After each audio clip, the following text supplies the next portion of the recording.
Alright, so today in the Better Strikes thing, we're going to be looking at the Dust Palace, and first and foremost, let me just get this out of the way. I hate this fucking strike. In fact, I hate both of the original Mars strikes. They're just a load of monotonous locked doors and horde mode.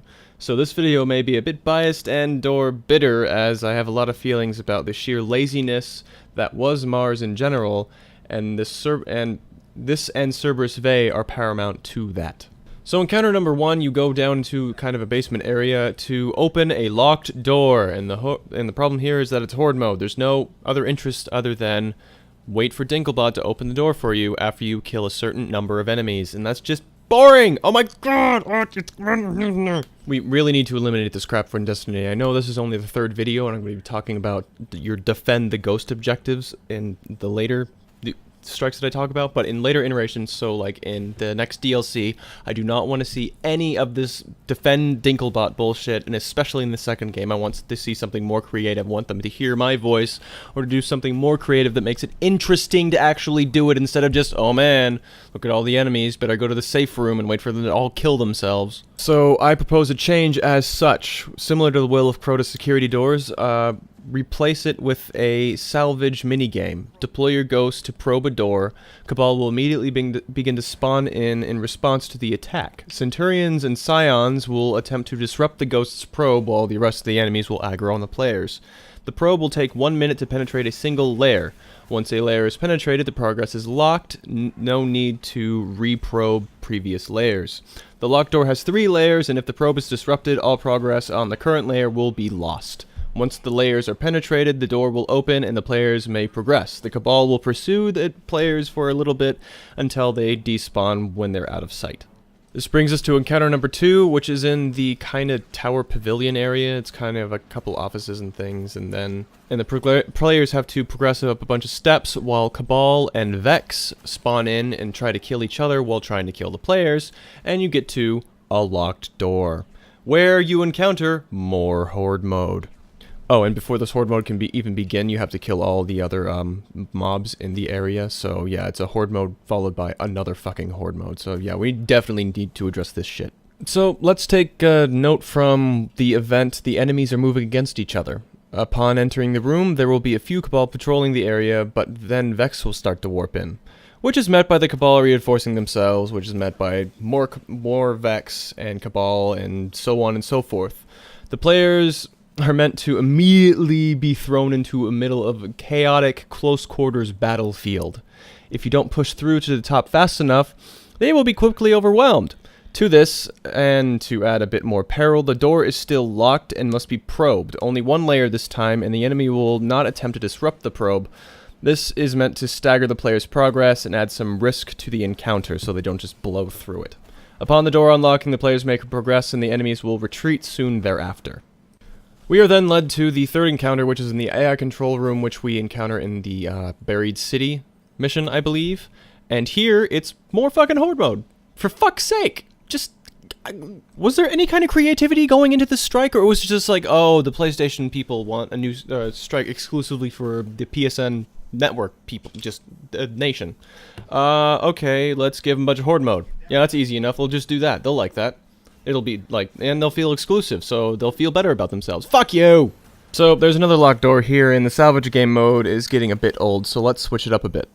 This door has been deadlocked. The ghost is unable to hack it without the correct access codes, unless risking the entire facility locking down. To this, the players must collect code fragments from fallen Cabal Centurions. These Centurions will spawn in shortly after the initial wave of enemies, and will be tough to kill. Until the door is unlocked, Cabal will spawn almost constantly, quickly overwhelming the players if they aren't able to unlock the door fast enough. Upon the door being unlocked, the Cabal will retreat, and the players may progress. Simple enough. I mean, seriously. Better than horde mode, not any more difficult. Just seriously.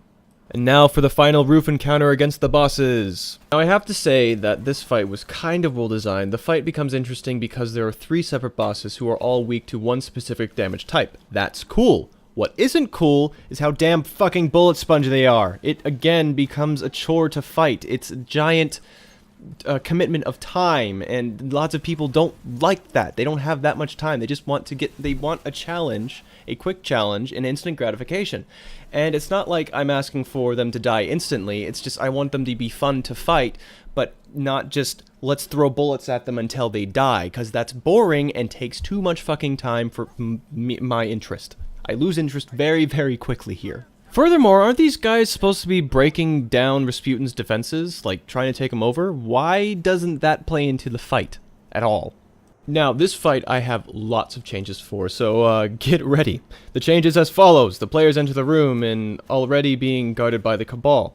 The players should push through to the control room where they are introduced to the Warsat mechanic. In order to flush the flares out of the cortex, at least one player must stand in the indicated ring. After 30 seconds or so, the flares will be ripped from the cortex and vulnerable to damage. However, their presence is only temporary. Upon the flares appearing, heavy Cabal reinforcements will begin to spawn in. The flares remain largely the same. They have elemental shields, tons of health, high damage output. However, I'd like to see their health reduced by a lot. Reason being, as I told you before, they're fucking bullet spongy and annoying as hell, and I'm going to make this fight a lot harder. After a few minutes of fighting, the flares will attempt to re-enter the cortex. A prompt will appear on the screen, and the players will have a few seconds to react before they teleport away. To this, the players can simply allow the flares to re-enter the cortex. The flares do not regenerate health or anything whilst in the cortex. This could give the players time to clear out some ads and let them recuperate. Return to the indicated ring earlier to rip them once again from the cortex when you are ready. The players also have the option to delay the teleportation. Simply go back to the original indicated ring before they teleport and stand there for a couple seconds, and the teleportation will be delayed. The flares will attempt to another teleport a few minutes later, but in the meantime a heavier regiment of reinforcements are deployed to punish the players for their impunity. Seems pretty straightforward, right? Pull the flares, deal damage, flares teleport, clear ads, repeat? No, not so much. Sure, you can allow the flares to enter the cortex as a defensive strategy, but that's what they want. If the flares are allowed to remain in the cortex for more than 5 minutes-ish, the Cabal will begin to spend resources more scarcely. Reason being, they've almost cracked Rasputin's defenses, and the flares aren't really needed after that. I mean, they're spending more resources trying to save them at this point. To this, the Call to Ruin debuff will become active. Cabal will no longer drop blocks of ammo. Period. Like, none. At all. Fuck you. This is a soft enrage. If the players do not kill the flares soon, they will be quickly overwhelmed. Very, very horribly and terribly overwhelmed as they run out of ammo. Once the flares are dead, the Cabal will retreat and the players have won. Good luck. So I was trying to when I was looking at this strike, I was trying to maintain like the Cabal feel, which is kind of that brute force warring kind of nature, but adding some more intrigue and interest into them as opposed to just the brute force bullshit that is, well, the Hive kind of have the brute force to them already, but they also have some game mechanics, and I haven't really seen any game mechanics out of the Cabal aside from their locked fucking doors. So I wanted to just make it more interesting and make them fun to fight, especially that final fight. Like, I wouldn't have cared as much if the fight weren't just bullet spongy madness. Like, I really like the shields, and then as soon as I got past the shields, I'm like, oh, I'm not doing any damage at all, I'm going to be here forever. I immediately lost interest in this strike, and it quickly became one of my most hated. It's one of the strikes where I will immediately return to orbit during a strike playlist and say, nah, I'm good. I don't have that much time to spend. So what do you guys think of these changes? Do you think that they're good ideas or not? What are your guys' own ideas? Please leave your comments down below on what you think should be changed, or if you liked my ideas or not. And please like and subscribe if you did like the video and agree with me. And for more content, I've been Epsy, and I will see you next time.